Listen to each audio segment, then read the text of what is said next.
Okay, this is Child Development 87, and it's Tier 1A, uh, connecting parent partnerships. All right, so did anybody work through this week yet? The family partnership one? You guys have any questions? Any thoughts?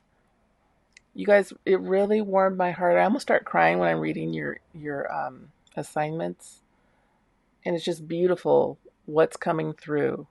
It's so good. And a lot of you, I'd say about 30% of you, wanted to know the adult crossover, like what to do with adults with this information and how it can benefit your adult relationships. And so it starts this week with family partnerships, and we'll get it even more next week with colleagues. So anyway, did anyone have anything they wanted to talk about from the family part?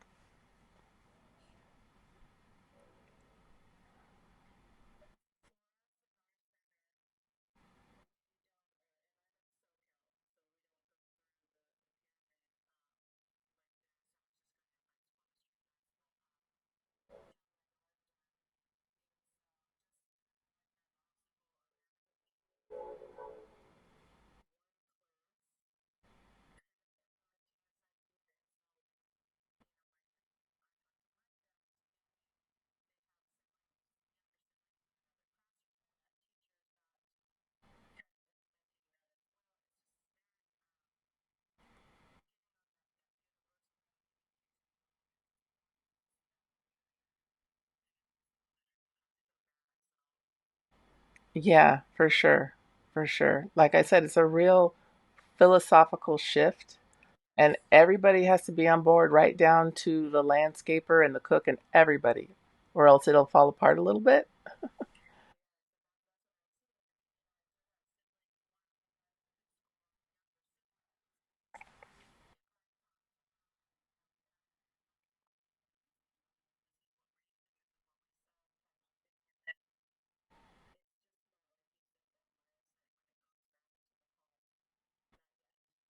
Right, right.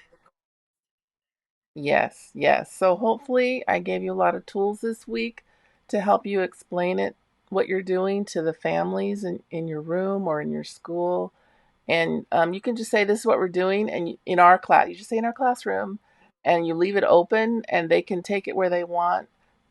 So just be careful not to say this is required or we're going to do, like, just be real open about it, and so that you're not backing any of your colleagues into a corner. And we're gonna talk about that more next week about how to get along with our teams.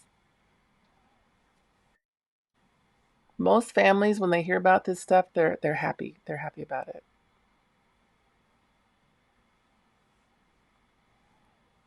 Anybody else?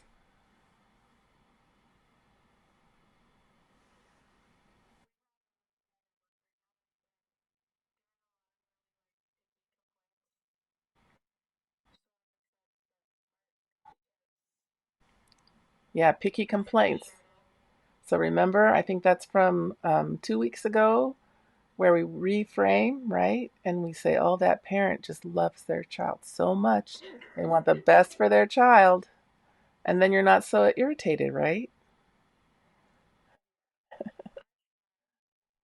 So, okay, that's me.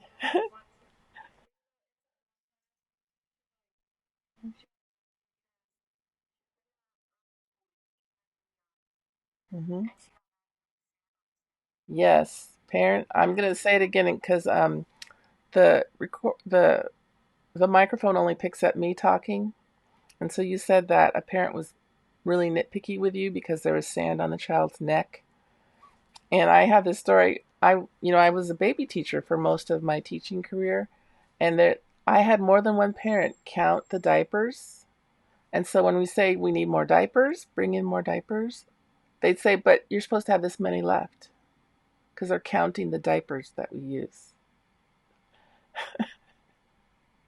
And so you just say, that parent loves their child. They want the best for their child. So, yes, I totally get it. The sand on the neck, usually sand in the hair with black children. That's a cultural thing you want to just be really aware of. It's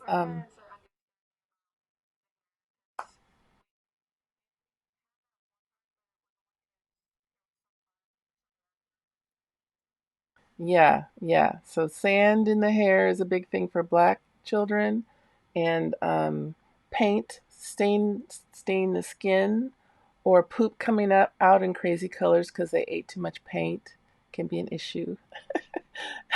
I one time in the baby room I had millet in the sensory bin, and millet looks like bird seed because we were doing brown bear. What do you see, right? So we were on the bird week, and so we had millet in the sensory bin, scoop and pour millet, right? And the babies ate the millet and pooped out millet, and so then we said, okay, don't let them eat the millet. So like we have to, and so for lower income centers, you're not going to put edible things or food in the sensory bin because culturally that's wasting food.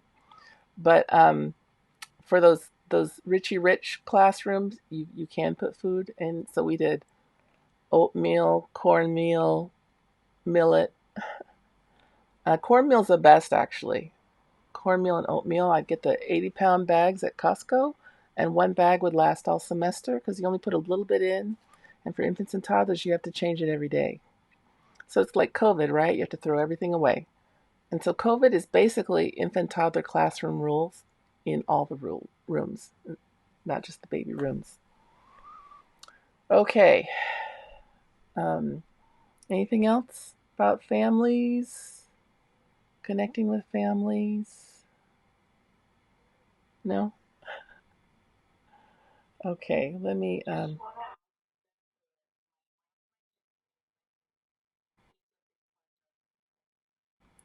Oh, he is a biter. Did you see all the stuff I put in there about biting? Yeah. So,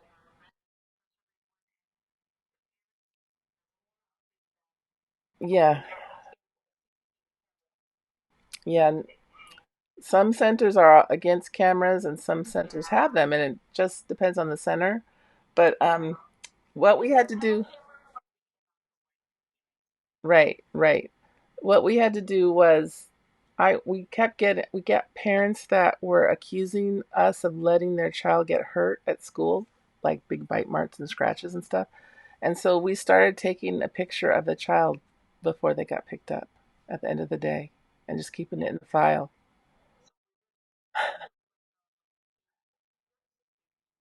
Teethers, yes.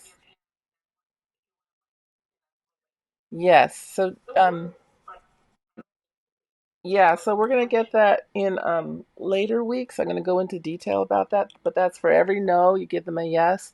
And so if they're biting people, you give them something else that they can bite on instead of all their friends. And then again, you stay close to them.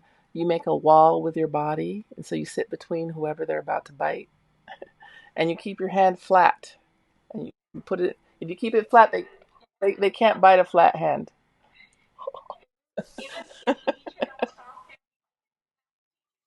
Right. Well, you got to keep your hand flat, and they can't bite a flat hand. But anyway, that'll come up later. But those are some great things that you tried. The replacement, we call that replacement skills, and you want to think about you later. We're going to talk about behavior observation reports, and that's where you write down when. Yes, it's coming. It's coming. You can skip to it's 3A. It's whatever that is. I think it's like week 15. It's at the very end. And they don't spend very much time on this in the San Francisco training. But you want to be filling out, you want to write down what happened and everything that triggered what happened so you can figure out why it happened because we can't stop it if we don't know why. And they call that the function of the behavior. We want to know the function of the behavior before we can address it appropriately. So we're going to walk up the pyramid. We're always going to start at the bottom and walk our way up. And while we're doing everything on all the steps, and this child is biting and won't stop, well, we're going to write down, well, what time of day are they biting? Who are they biting? Why are they biting? And so you look at all that stuff and you think, oh, you figured it out. They only bite one kid. They're following one kid around biting them, and that's their best friend. And so then, then what we can do if we know they're doing it to get something, interact with that child, then we're going to give them some friendship skills that are good for them. Like instead of hugging them and throwing them to the ground, we're going to wave, hi, hi, friend.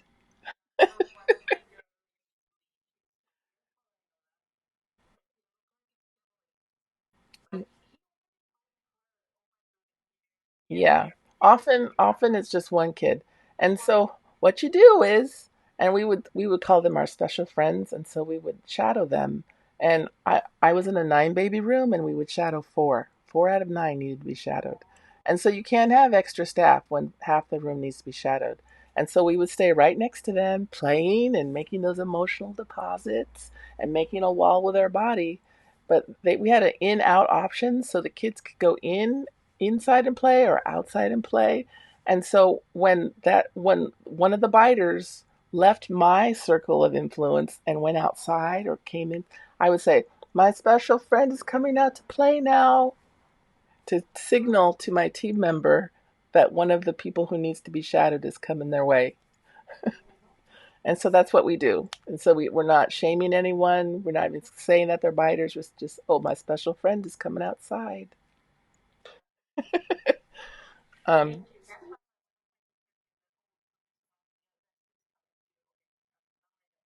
yeah, yeah, my special friend's coming. Okay, so back to this week. I prefer to not go frame by frame, but I know you guys like that. Oh, wait a minute here. All right, so this week we're talking about partnerships as families. And so we had a lot to cover. There's a lot of things on this list, and they were all so good. It was hard to cut out things and really just pick out a few things. And so the list is long this week. And so we've got some videos that you can watch and your assignments. And here's the calendar version. Oh, this isn't going to go down anymore. And next is the content. And I did something to this page. Oh, wait a minute. Yeah. I did something to this page, and so I messed up the tabs. So I haven't fixed it yet, but I will fix it. And so I tried to put in a lot of examples of parents telling their stories about the impact that the teacher pyramid has had on their family and their children. And so I think there's 2 or 3 in this section of the class. And again, I put the main takeaways here. And I've got an example of a letter you can send home. So you always want to be really transparent with your families about what you're doing in the classroom. You always want to be in contact and connected, and so that they can support, so you can help each other, right? Because you want the same message to go to the children. And so this helps with that. And so there were so many resources this week. I gave you the website right here, and there's like 30. There's so many right there. And that's not the California one, that's the national one, um, from the people who wrote our book. And so that plus the California one, there's so many. And so I pulled out this one on biting here. And then these other ones, they're different. They're different. So let me click on this one. So these are the backpack ones. Yeah. And so there, like I said, there's just so many um, resources here. Where am I? Uh-oh. I lost my Yeah, I'm going to fix that. Is that okay? There. So, like I said, these here are different than what this one is. So, this one came in English and Spanish, and then these came in the other languages. And so, I'm doing my best to get the most languages possible. And then this next one is about cooperating with requests. So remember, withdrawal is a request, right? And so you want to limit your requests for children. because it's a withdrawal from that emotional piggy bank. And so this handout is all of this stuff that I wrote here. This is what's in the handout. And so that one comes in English and Spanish. And so it's all here.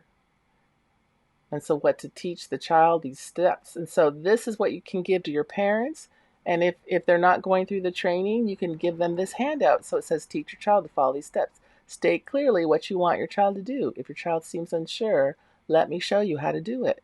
When your child attempts to do the activity. And so it's like a whole thing on how to get them to do what you want them to do. Why do they refuse to cooperate? Here's some examples. What can you do when they refuse to follow instructions? There's a whole big long thing here on what you can do. So that comes in English and Spanish, and it has this family sitting on the cover. That's what it looks like in English and Spanish. And so anyway, I was trying to come up with things, like I said, that are useful for you, where you can pass on this information. And then again, there's so many resources. I'm trying to spread them out over the whole class. And so we're just getting a tiny snippet, a little peek into what's coming in Tier 2. And so a main one is tuck or turtle. It takes time to tuck and think. And so when children get really upset, this is what we use to help them calm down.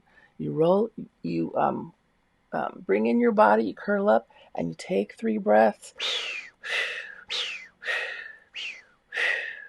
And then you think. You take time to think. And so that's what this book says. And so it comes in English and Spanish. And then I have the one that's written for home, for families. And it comes English, Spanish, and Somali. And then feedback from families. And so these are some ideas for how you can make room for your parents to give input about their child and your school and what they're learning. And so and here's another handout, and this one's from the California Teaching Pyramid. And lots of good ideas. So this is everything that's in that handout. And tips for professionals, tips for families. It's really good. And then next, and this one here, this link is to it's like a research article. So if you're like one of those people who gets excited about research, there's the article for you. And and then just more examples of activities. And so then we're getting into family culture and identity. And so you can read about it in the book and how you want to support children in whatever language they choose to speak in.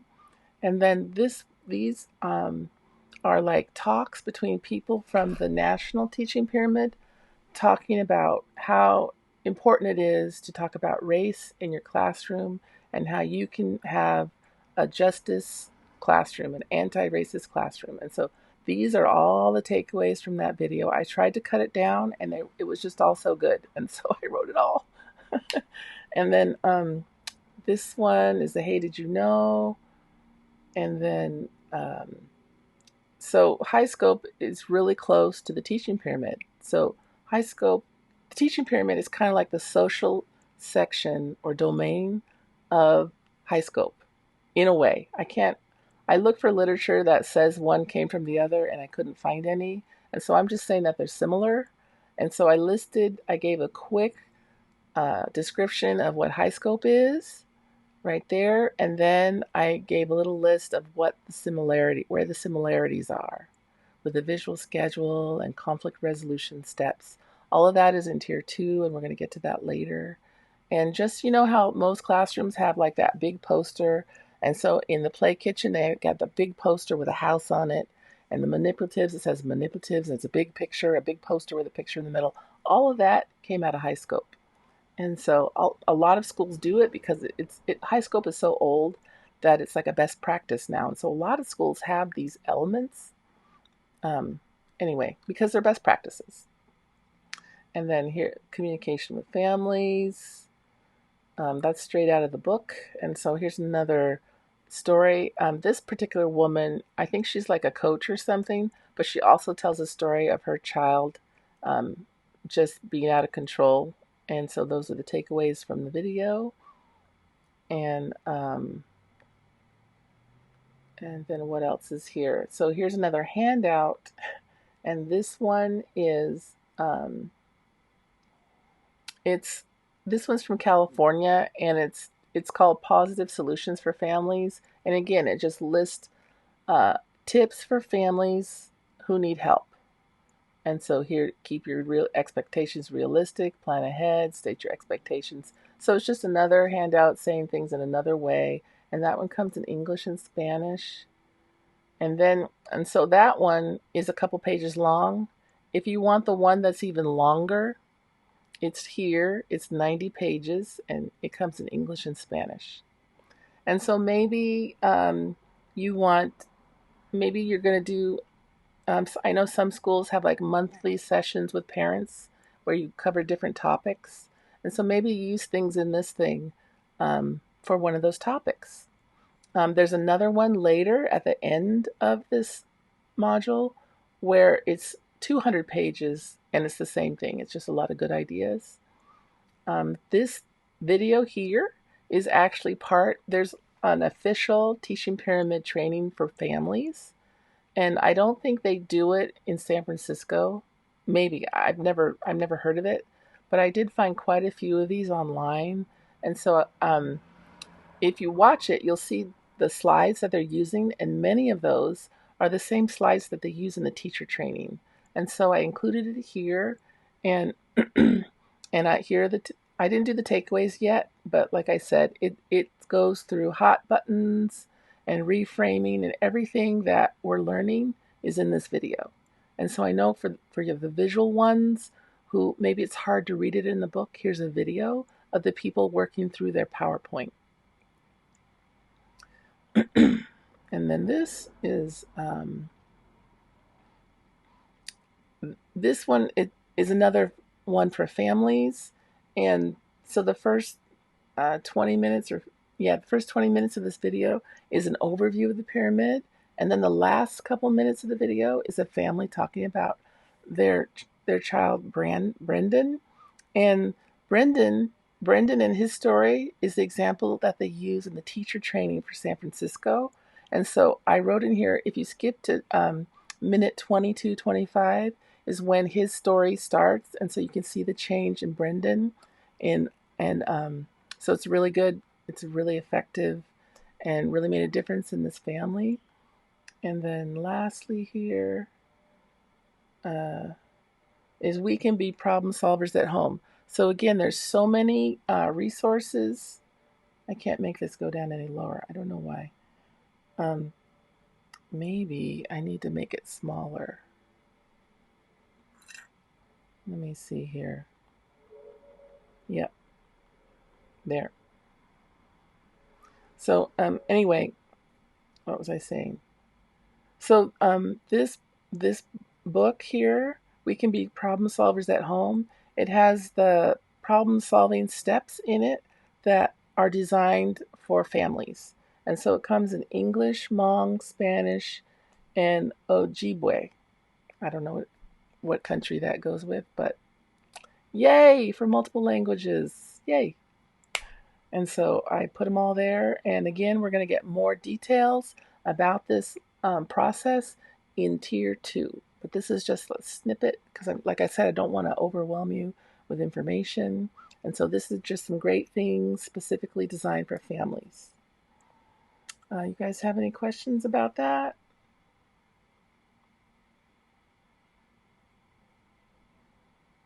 Okay, I'm going to move on. And so um, the discussion this week, oh, now it's too small. I have not read the discussion yet. Okay, so this is when you're taking what you turned in last week and choosing one from this week. Have you guys come back to read this yet to see what other people said? So, how did that go for you guys?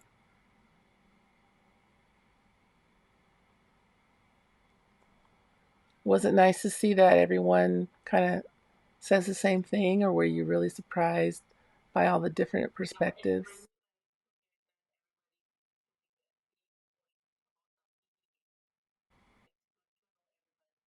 Yes, yes.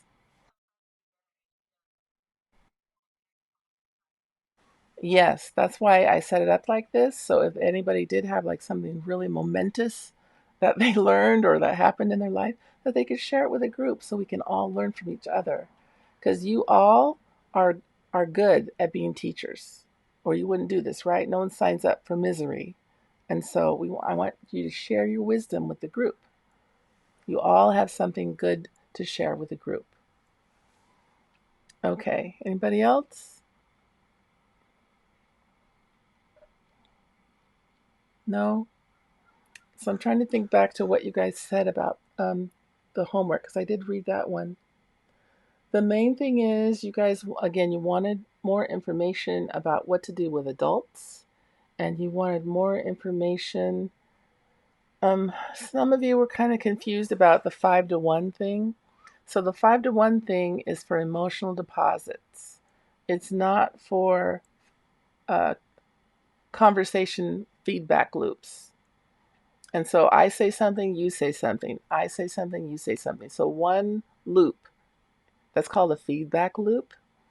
And we talk that that's the language that we use for the class assessment feedback loops. And if you want to get the highest score in feedback loops, you want to have at least 4 loops before you change the subject or move on to another child. So often in a big classroom, especially, teachers will say, "How are you doing?" And then they walk away. Sometimes I don't even stay long enough to hear what the child says. And so that would count as low quality of feedback. And so we want high quality of feedback. And so that's 4 loops. So you want to go deep with whatever you're talking about before you change the subject or talk to another child. And so some of you were confused with that and they thought they needed 5 feedback loops. But you only need 4, but you need 5 positive emotional deposits to counteract one direction or correction. And some of you were surprised that a direction was a withdrawal. Like ask them to put their shoes on or put their jacket on or wash their hands. All of that is a withdrawal. And so you really, really want to focus on um, following your routines so the children know what to anticipate so that you're not always redirecting them and directing them to where and what they're supposed to be doing. And so sometimes we call routine the 4th teacher in the classroom. Again, I talk about that more in Tier 1B when we talk about responsive environments, routines, and transitions. And so we'll go deep with that later. Okay, anything else about that? And then next is the assignment. So how do I want to do this? There. Okay. And so again, it's the same as last week. And I changed the last one a little bit. So based on what you learned in chapter 3 and this week's module, what's your next step? And so remember when you're doing these, I need at least 3 sentences for each question. Some of you only did like 1. And so we're doing this instead of quizzes and tests. And so let's all try to make an effort at this learning process so that I don't have to do quizzes and tests. Um, So, like I said, 3 sentences for each question. There's always an extra credit.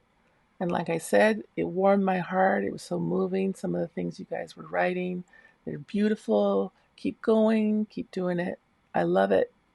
Um, I wish I had more time to respond to all of them, but with 40 people in the class, I just can't. So, like I said, they're just beautiful what you guys are writing. And I'm not sure all of you knew that there was a rubric, but here it is. This is how I'm grading you. Um, so that's that. Any questions about that? I'm sorry.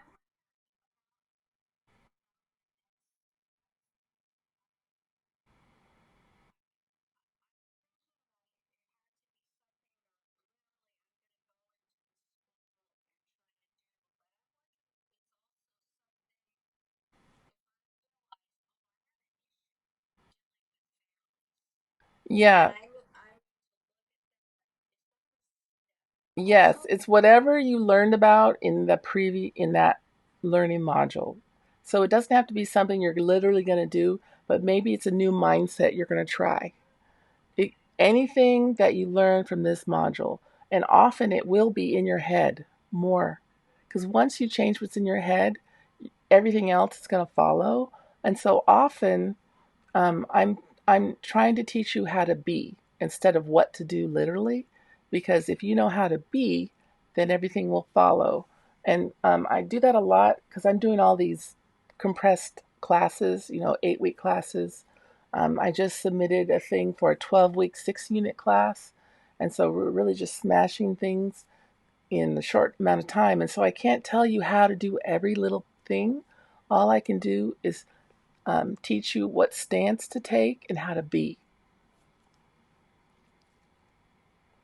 Okay, anything else?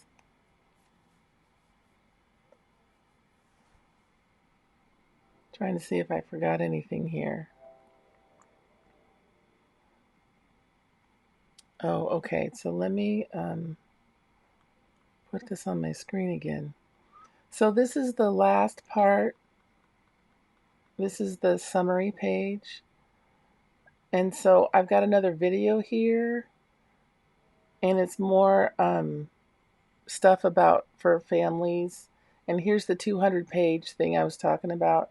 It's called Aligning and Integrating Family Engagement and Positive Behavior Interventions and Supports. It's from 2017, but it's really good. So now you have it if you want it. And there's a video. I haven't put the takeaways yet. I might not have time for that one. So many videos are very long, and so I don't expect you to watch them all, but if you happen to be a video person, here's some great videos to watch. Okay, anything else? I am so hot, you guys. So hot. I don't have air conditioning. I live a mile from the beach, and I am sweaty hot. Oh,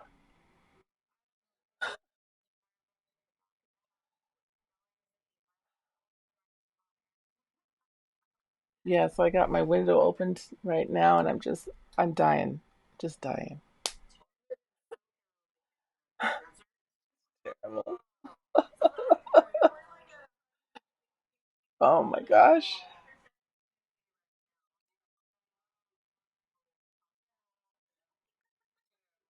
It,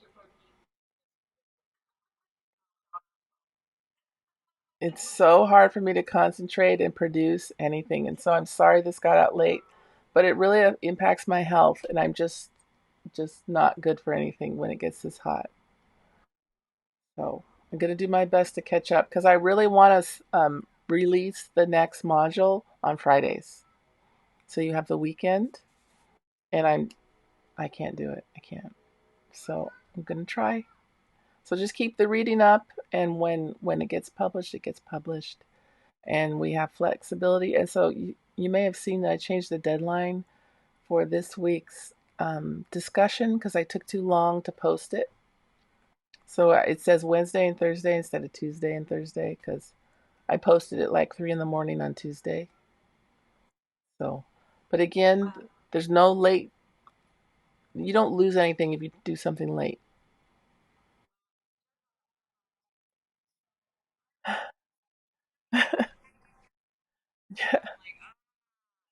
Yes, I did notice that nobody clicked any dead links this week. Last week, someone was click, click, click, click. Someone, because I can see, I get a message every time you click something that doesn't work. I get a message, and so all week you guys were hot, you were hungry, you're hungry. But this week, nothing. And so that did help. That did help that you guys weren't like I wasn't impeding anybody's learning experience. But we're all going to do our best, right? That's all we can do is our best. And that's kind of a reframe, right? We all want to get it just right because we want to give our best to our students. And sometimes all we can do is our best and we can't get it just right.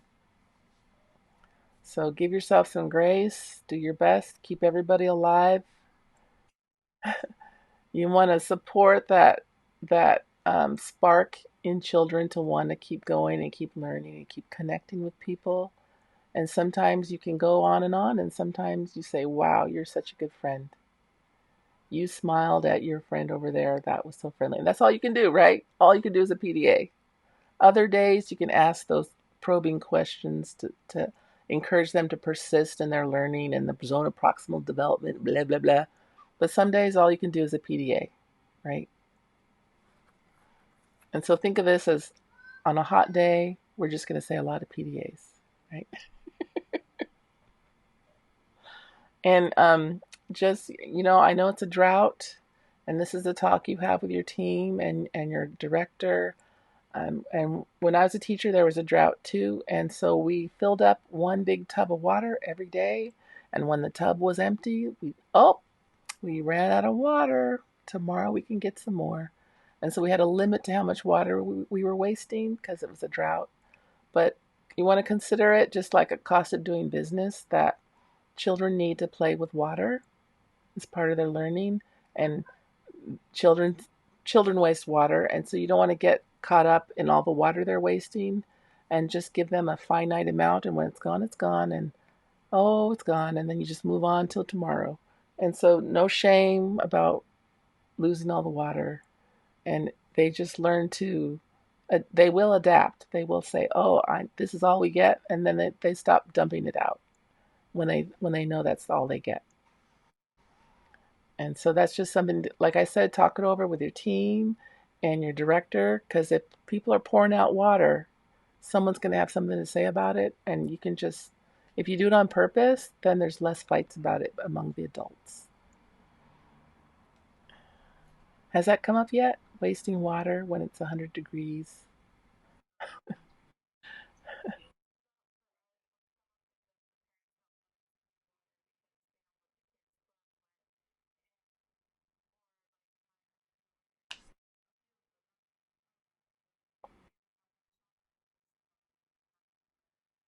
Yeah,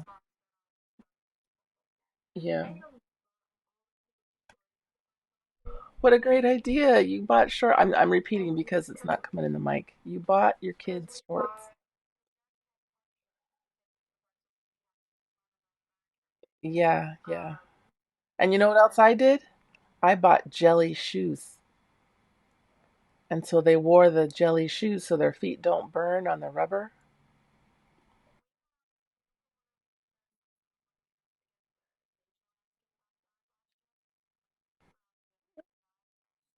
Oh, that's good. Oh, that's good. Fake grass. I'm repeating for the recording that you got a grant, and so you have fake grass in your yard, and so it doesn't burn anybody's feet. Excellent, excellent. Yeah, so I had hats, and so every time they went outside, they had to wear a hat and their jelly shoes, and they got dripping wet all day. And then at lunchtime, we took off their wet clothes and changed their diaper, and they ate their lunch and slept and took their nap. And we hung up their wet clothes on the clothesline during their nap. And when their nap was done, we put their clothes back on, and then that was it. Now the shoes won't dry, so that's why I switched over to the jelly shoes. The shoes won't dry during nap time.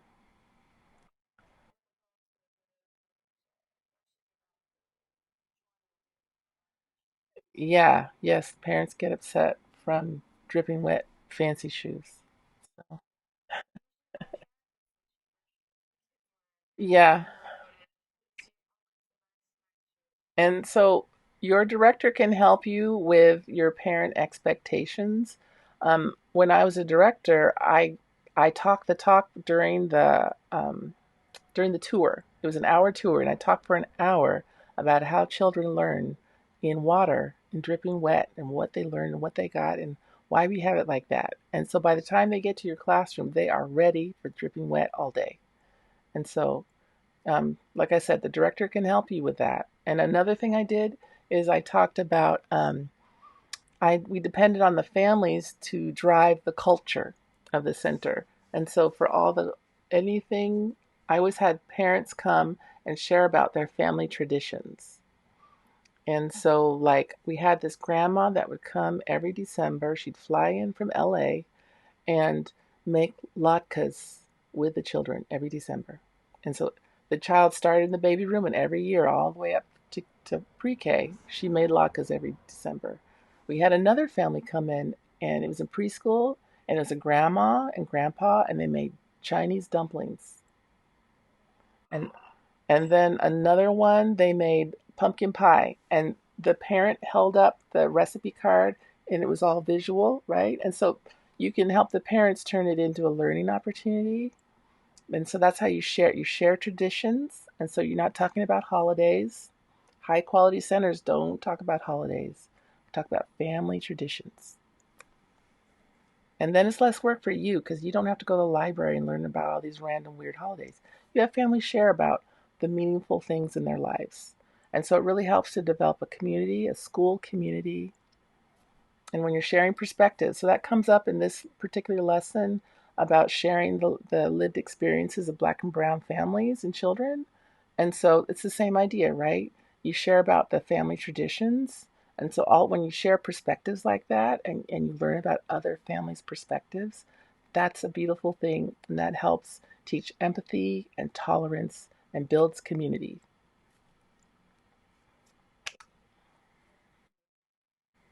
And so, like I said, it was great, and I leaned in hard during the week of the young child, and we had event morning and afternoon events every day for week of the young child.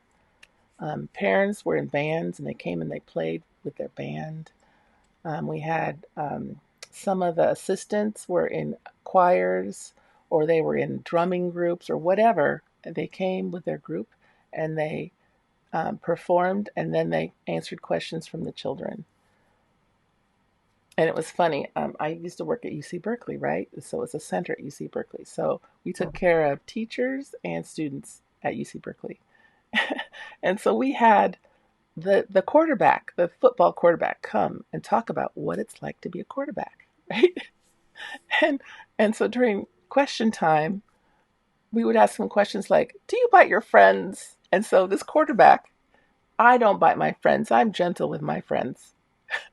And so it's great.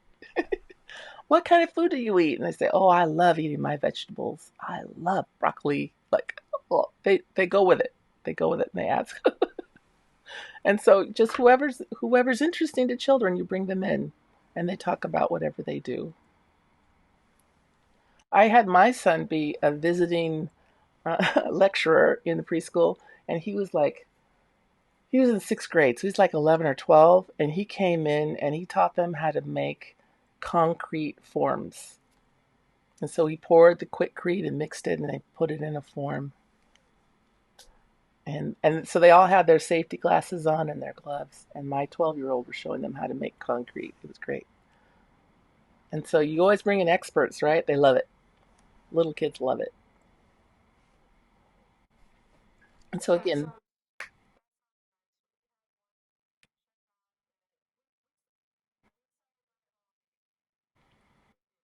yeah, I know.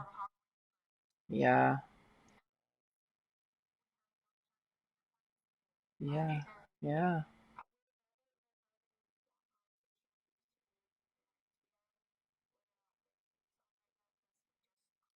Could could you guys have? We used to call Halloween. We would call it Imagination Day or Imagination Parade.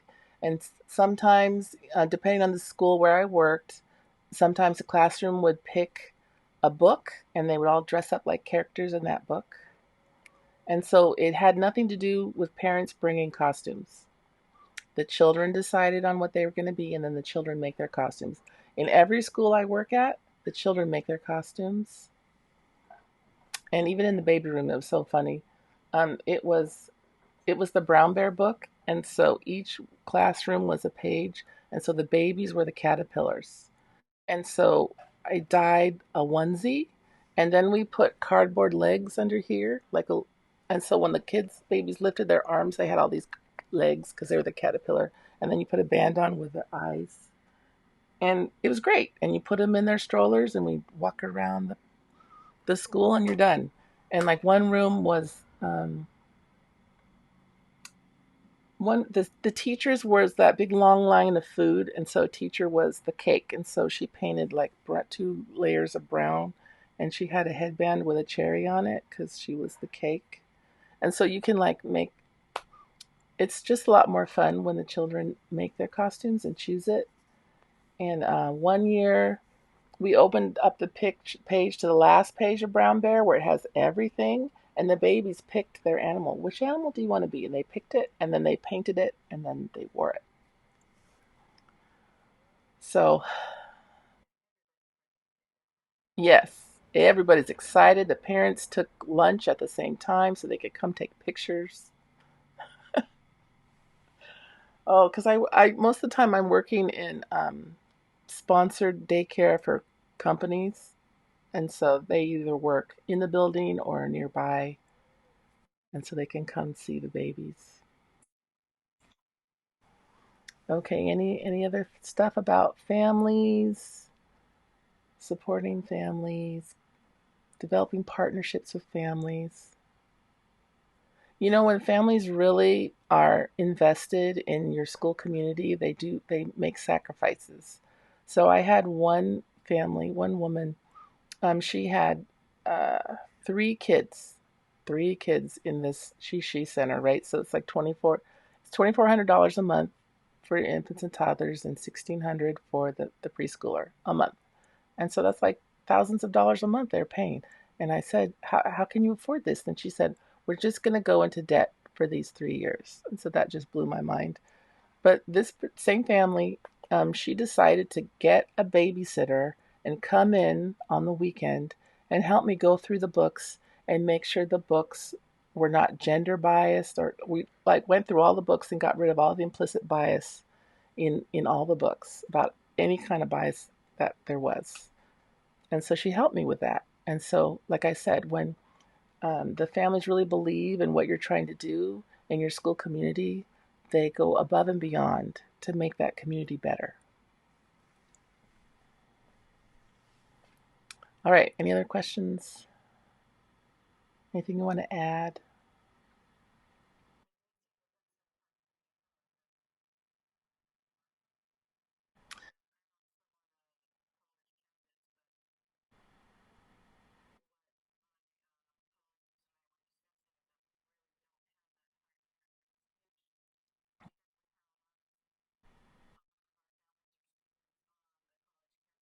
Right, right,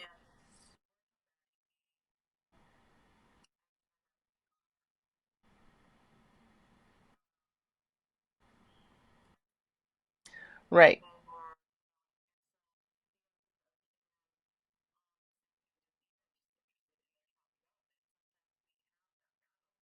Well, I think, again, you need to start with the tour, and you tell them all the brain development that's happening at each age because they're dumping out water and getting all dirty.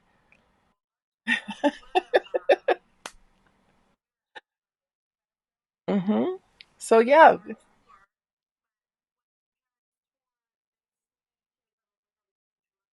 yes, that's right. Big mud pits. Excellent.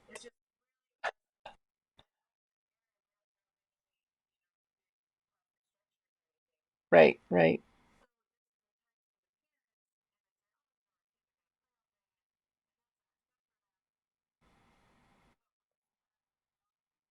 I think I think what helps a lot is if you're posting your lesson plans. And if you're subsidized from California, you're it's a requirement. And so you need to show them that there's something happening, that these teachers are not just keeping everybody alive, that there's real teaching going on. And so if you start posting the lesson plans, they'll start to get it.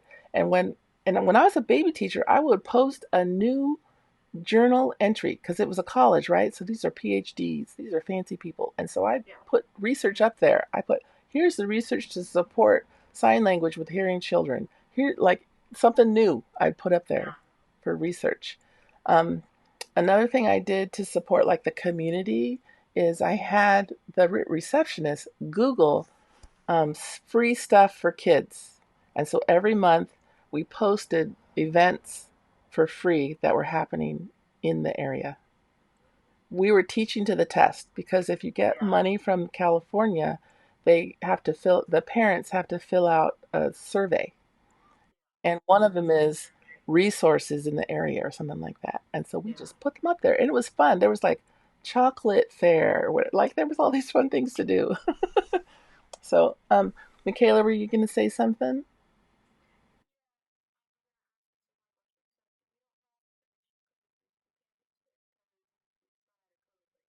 Yes.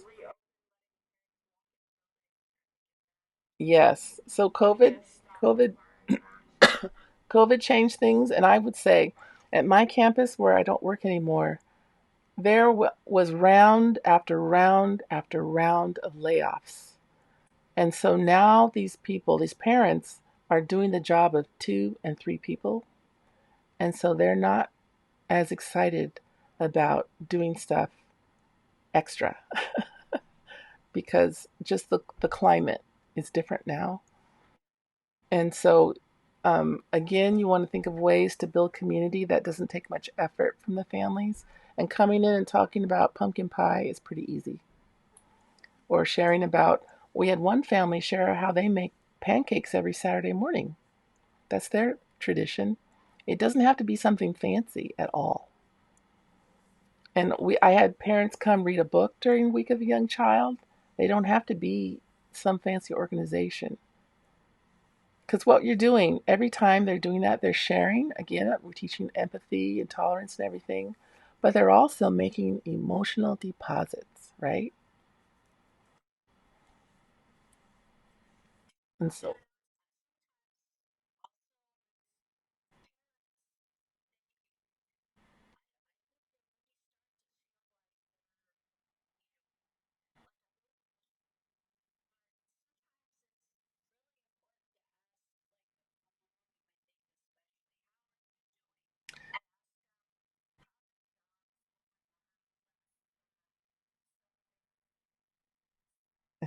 yes, yes. So, checking in with families and asking how they are. I'm repeating for the microphone. Versus how their child is doing is really good, especially in the baby rooms. Often they're first time parents and they are just crying and crying because they were up all night and they couldn't pump enough milk for the day and they're just so upset. And so sometimes there is a little triage that you might have to do in the baby room, especially. And you're right. Checking in and making those connections, emotional deposits with the families is very effective. It's how you're going to keep that connection, so they'll be able to hear if something does go wrong, or if you notice something in the child's development, or when you do get those challenging behaviors, you filled up that piggy bank so much that they're okay when you withdraw and tell them about how your child might need to be assessed, or maybe they need to ask a specific question to the pediatrician. So, whenever you bring up those conversations, make sure you're checking with your head teacher and your director so that everyone's doing the same messaging that supports the policies for your school. Every school is different. And so, again, make sure you're checking in with your head teacher and your director.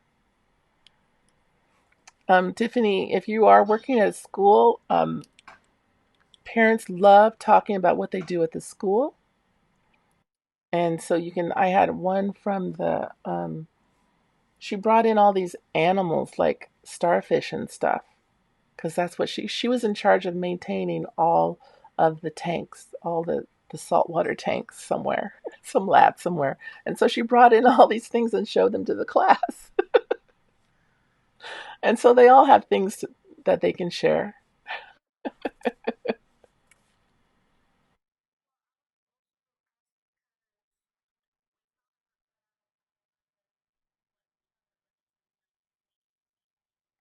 Yeah.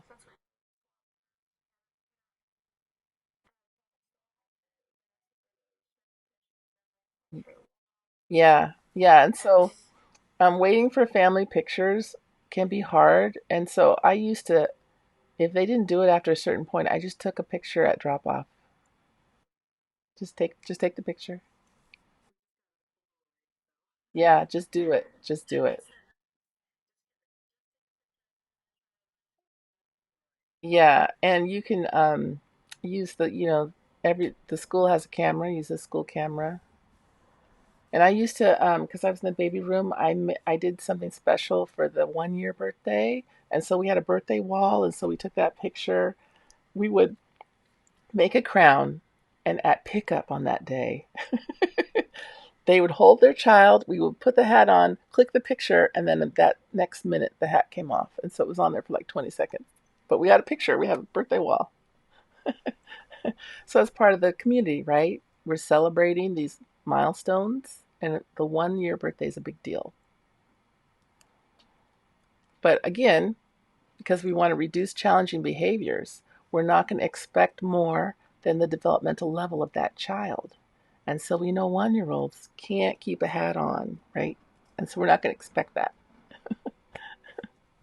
And so then we can laugh about it, right? Instead of saying, oh, they wouldn't cooperate. I needed this picture for my birthday wall. We're just like, oh, it's so funny. It lasted 30 seconds instead of 1 minute. And it's over, right? And so that's another community. If your families know that you're okay if their child does not cooperate, that just takes a burden off their shoulders. And so they can be relaxed and happy to engage with you if they know that you're not expecting more than what your child can give.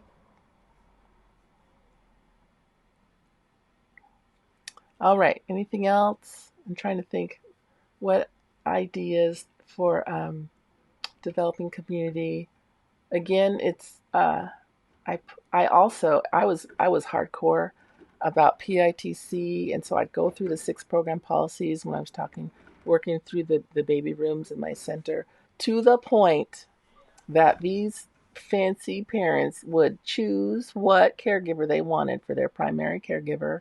And when the one male teacher moved to another center, they were very upset. And I had some parents leave the school because they couldn't get the male baby teacher.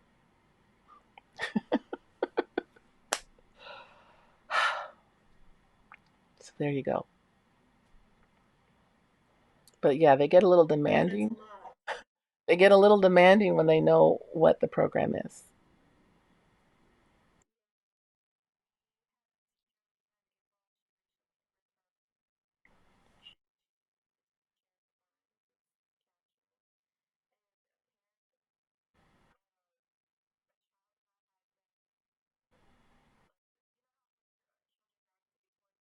Yes, children pick people.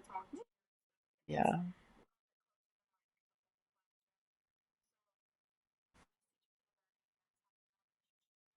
yes, yeah, yeah. And so that your job as a caregiver, the primary relationship is parent and child. And so what you do to get ready, and some teachers they don't do this because they like it. They like being the second mom and all that. And you're not the second mom. You take care of that child like it's their child, not yours.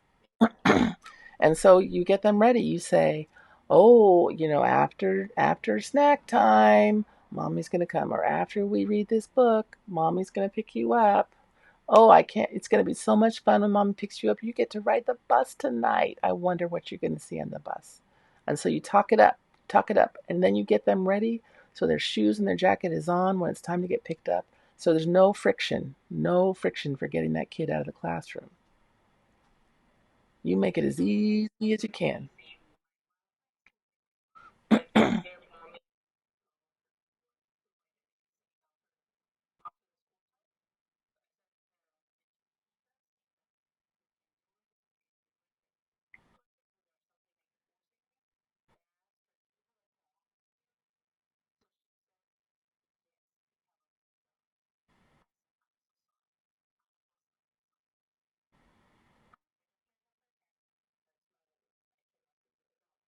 Oh, okay. So you know what? If parents want you to babysit or clean your house or whatever, you are professional, right? And so I'm going to say this: professional to professional, professional. You charge a professional's rate. You are not a babysitter. You went to school for this. You are a professional. And so you are not going to charge babysitter rates, right? You're going to charge professional rates because you are a professional. Okay? You are a professional. Another thing you're going to do is you are going to get them to sign the waiver. I know every school has one.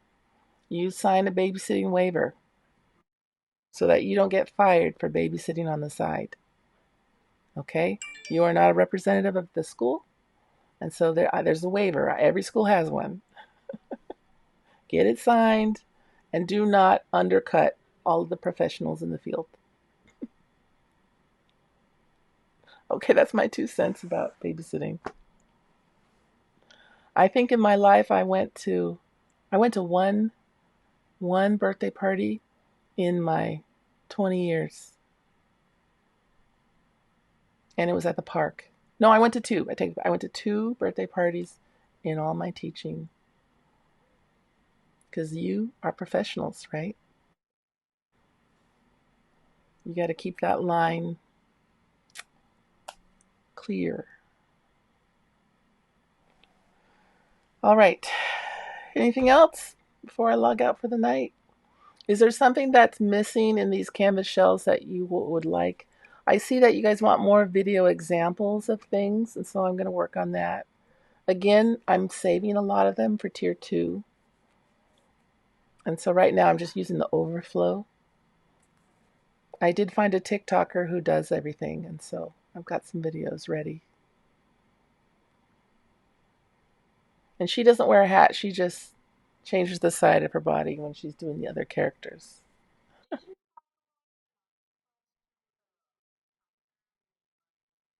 Janine told me one, and I haven't looked them up yet. Oh, okay. I found a TikToker who put them on YouTube, and so I'm putting those links in. It'll be in tier 2. Tier 2 is going to be full, and so I think for tier 2 I'm going to have. You know how usually I have one page of content. I think tier 2 is going to have 2 pages of content because you just take in what you can and leave what you can't, and over time you can take in more. It's going to be a lot. Any other questions? And I have to say, keep writing those reflection assignments. They're so good. They're so moving, and I'm really glad that these are making a difference in your practice. And if you're not working with children yet, these work in real life with friends and family. It may feel awkward at first, and so it's always fun to practice with your teammates because they know that you're all being awkward together. But once you get it, people won't notice that you're doing it. It'll just be kind of like who you are, and people will look forward to spending time with you. Because who doesn't like positive acknowledgement, right? Okay, well, I'm gonna log off. If there's nothing else, thank you so much. I'll see you next week. Yeah, get your rest, find a cool place, and I'll see you later. Night.